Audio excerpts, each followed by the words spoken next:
Orain ibiliko gara 800 edo. Abeltzaina zara, abeltzain batentzat horrelako eguraldia elurteak nolakoak dira?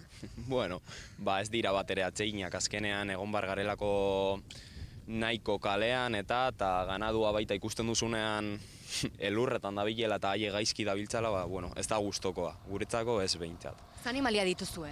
Bueno, guk egin genuen apostua bertako arrazen aldekoa, eta orain gabiltza behorrekin. Euskal Herriko mendiko behorra, terreina behiak, hauntzak ditugu baita ere 50 bat inguru azpigorriak, eta gero ardilatza batzuk ere badauzkagu.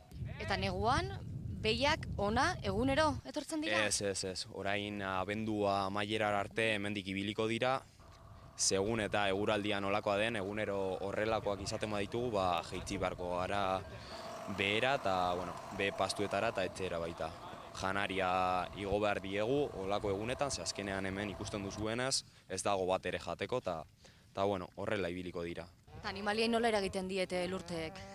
Bat ere atsegin ez dute eta saiatu behar gara denak batera edukitzen, ze azkenean elurtea luzatu egiten bada baita arriskutsua izan daiteke abereren bat galdu edo. Eta horretarako saiatzen gara iragarpenekin eta gertu izaten eta beti kontrolpean eukitzen. 2004-2005 sortik izan ziren elurte handi batzuk eta hemen ibili ginen 1,5 metro baino gehiago.